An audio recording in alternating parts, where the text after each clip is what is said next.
দর্শক, আমরা এই মুহূর্তে আছি রাজধানীর কাউরান বাজার। সামাজিক যোগাযোগ মাধ্যমে দেখা যাচ্ছিল দ্রব্যমূল্যের দাম কম, আসলে বাস্তবে কতটা সত্য চলুন জেনে আসি।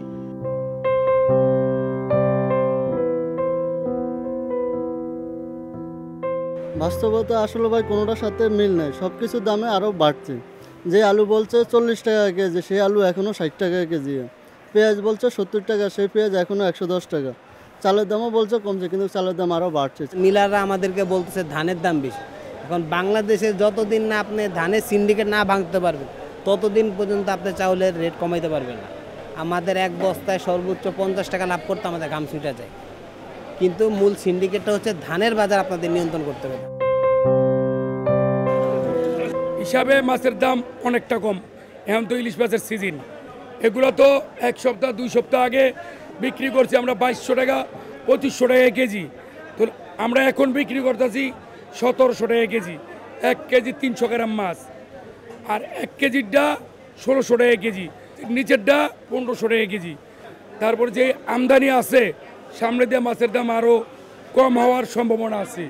মন্ত্রী নিজে বলেছেন যে এখন মাছের দাম কমবে, কেননা মাছ এখন আমরা আগে আমার দেশের মানুষ খাবে, তারপর আমরা বিদেশে রপ্তানি করব। কিন্তু আমরা কিন্তু এটা বলারও পরে প্রায় 1 সপ্তাহ হয়ে গেল, এর কোনো পরিবর্তন লক্ষ্য করছে না। আগে যা ছিল তার থেকে একটু কমছে দাম। ষাঁড় গরুর দাম আর কাবু গরুর দাম ভিন্ন। কাবু গরুর দাম কম, আর এটা ষাঁড় গরু, অরিজিনাল ষাঁড় দেশি, সেটার দাম একটু বেশি। 250-টিরও বেশি ডিজাইন অপশন নিয়ে ওয়ালটন স্মার্ট ফ্রিজ, বোঝে আপনার প্রয়োজন। সামাজিক যোগাযোগ মাধ্যমে যেগুলো দেখাইতেছে বাস্তবের সাথে সেটার কোনো মিল নাই। বাস্তবে আপনি আগে যেমন 720 টাকা বা 750 টাকা কিনতে হইতেছে, এখন ওই 700 টাকা 720 টাকাই আছে, একটু কমে নেয় মাংসের দামে এখন পর্যন্ত। ওই আপনার ফেসবুক খুললেই দেখা যায় হয়তো 650 টাকা একটা রেট হয়েছে নাকি কেমন বলছে, কিন্তু আসলে এটা ভুয়া। সামাজিক যোগে কি বেচা কিনি করতেছে আর না দোকানদাররা করে, সেটা বলেন।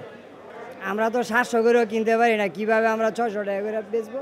2টা গরু বেচছে 1500 টাকা চালানেতে নাই, স্টাফ খরচা কি দেবো? দোকানটা খুললে 6000 টাকা খরচা আছে। এই যে বই জিমেইতেছি মুরগি নিয়ে, কমবো না দাম, আরও বাড়বো।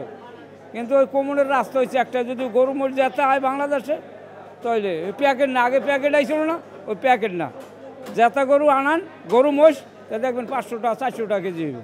আর এখন যেভাবে চলতেছে এবং জায়গায় জায়গায় ধরতেছে, এগুলো নিয়ন্ত্রণে থাকলে দেশ ঠিক হয়ে যাবে। আর যারা দালাল আছে, বাটপার দালাল বলে যারে, ওগুলো ঠিক করতে পারলে এমনি সবই ঠিক হয়ে যাবে। বাস্তবে চাউলের দাম বাড়ছে আগের চেয়ে। আপনার যে চাউল কিনতে হলো 70, হ্যাঁ হয়ে গেছে 75। আর যে চাউল কিনতে হলো আপনার এই মিনিকেট যেটা, ওটা 60-65, এখন 72 হয়ে গেছে। মোবাইলে দিয়ে সব কিছু দাম কম, বাজারে আইলে কি সদাই কিনতে আইলে দিয়ে রেট বেশি।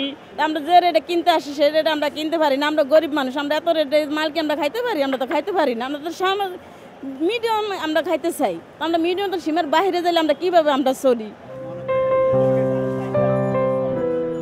ফেসবুকে ওরা 140টা বলে ধরেছে খামারের রেট, ওটা আমাদের রেট না। তো খামার যদি আমরা 140 টাকা নিই, গাড়ি ভাড়া এবং হোয়াইট এবং মরা আমাদের প্রায় 50 টাকা পড়ে যায়। তো আমরা বলে দেখছি কোনো সময় 60ও বেচতেছি, 65ও বেচতেছি, 70 ছোটো 70 বেচতেছি।